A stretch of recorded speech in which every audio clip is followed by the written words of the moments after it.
So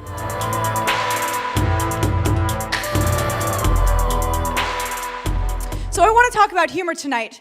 Humor is a creative response to life. When we connect with humor, we give ourselves permission to speak truths we could not otherwise speak. The very nature of kidding gives us that permission to reveal secret truths about our thoughts and feelings, about our social and political and personal lives.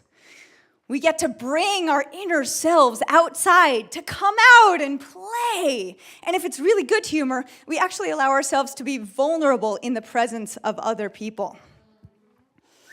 And when we bring our insides out, we actually see that our insides are not a lot different than other people's insides. We get to see how connected we are, how real we are, how okay everything is, that our vulnerabilities, our imperfections, our faults are actually the thing that let us experience the beauty of life. I love that Leonard Cohen line, there is a crack in everything. That's how the light gets in. Because that's what I love about life. It's like, for us comedians, though, it would probably be more like, there is a crack in everything. There is a wise crack in everything. That's how the lightness gets in. Right? Because humor is a creative response to life. So I was not the class clown. I was not the funniest kid in school. I was not even the funniest kid in my family. And I was an only child.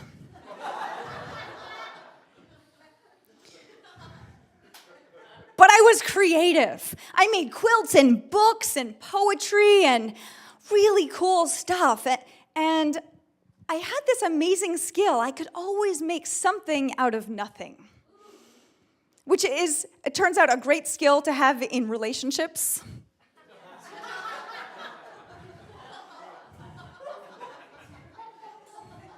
I remember when I was 8 years old. Oh, thank you. They love it. It's so true. When I was 8 years old, I started watching the monologues on Saturday Night Live and imagining myself there. Live from New York, it's Saturday night! It felt like the most fun, most exciting, most real thing that was happening in the entire world, and all I wanted was to be on that stage. But I kept thinking to myself, I haven't really done anything that's fame-worthy yet. But maybe they could just put me on Saturday Night Live just for being me. I could be the child prodigy comedian and environmental savior of planet Earth. But my parents got divorced, and I had to go to 4th grade instead. So, I don't know, I often felt isolated and alone and different from other kids when I was young. And, for example, in 7th grade, I tried out to be a cheerleader, but I didn't make the team. And so for the next few years, I just made fun of the cheerleaders. And now I wonder if the teacher who didn't pick me actually kept me off the team on purpose to save me from a life of superficiality. Thank you, Mrs. Hildebrandt. Overall, I was a lucky kid, is the thing. There was food on the table. It was a nice table. My parents loved me a lot. I can't complain, but I did. A lot. I've always had this highly sensitive nature, and this tendency to see what was wrong and what was missing. And I think it was my heartbreak about learning about the environmental and social destruction that was happening on Earth that actually led me to the distractions, the addictions, the addictions to food and love and men. And I forget where I am now. Oh, that's beautiful. Let's make a joke of it.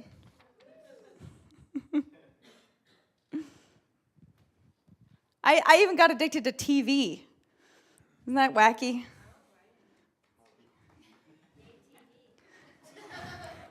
So I see most of my problems as self-created, basically. And yet, even though they were self-created, it was still hard to dig myself out of those holes. There's a story about a donkey who wanders into a ditch, and it's too steep for him to climb out. And he tries for 2 days. He's trying, and he fails.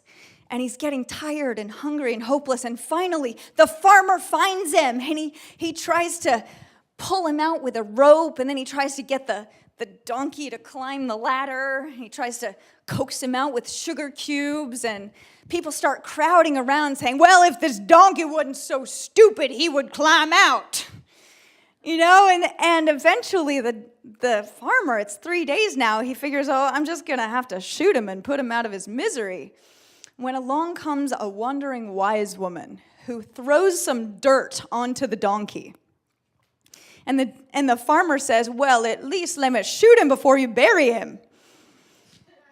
And then the donkey shakes the dirt off and tramples on it, and he's standing a little bit higher.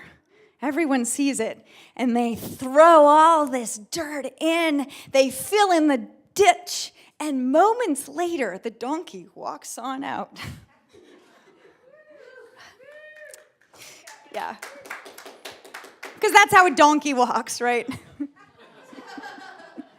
time in my life that I have fallen into an impossibly steep hole, I have had humor as my dirt, my creative response to life.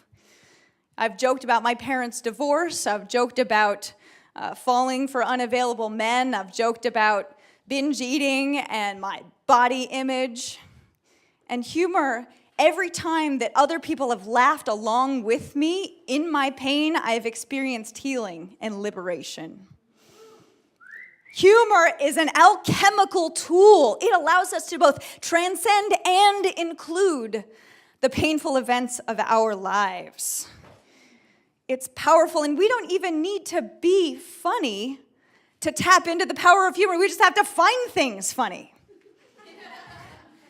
Did you know that kids laugh an average of 200 to 300 times a day? Yeah. Guess how many times adults laugh? Less than 10. So I can make an argument for the amazing physiological benefits of laughter, like how it lowers your blood pressure and it lowers your stress hormones like cortisol, and how it releases endorphins and helps with memory and learning and creativity. But who wants to argue? We should laugh more because it's fun and it feels good and it's what we've been searching for. So researchers have recently found, studying neuroscience, that our identity, who we take ourselves to be, is made up of the collection of stories that we tell ourselves. And if we actually decide to begin to make new choices, new creative choices about the stories we tell ourselves, we can actually change, this is my part, I believe this, that we can change not only our current identity, but also our history and our future trajectory. And humor is like the divine crowbar that pries us from our stories about who we think we are. When I began telling myself new stories about who I am, I launched myself on a new trajectory that led me to where I am today, right here, helping people to lighten up by sharing my stories and coaching other people to share theirs. You know, we're searching our whole lives for something outside of ourselves, for searching for the thing that will get us the thing, that will get us the thing that will eventually, one day, finally make us happy. And the illusion is that happiness is outside ourselves. It's always in here. And the choice of deciding to simply be happy, that's actually what makes us happy. And the manifestations of that choice are smiling, laughing, and finding the whole of life as an absurd cosmic joke. This is the grand cosmic joke that pain exists for us to take ourselves less seriously, to laugh, and to experience the joy and wonder of an infinitely perfect universe.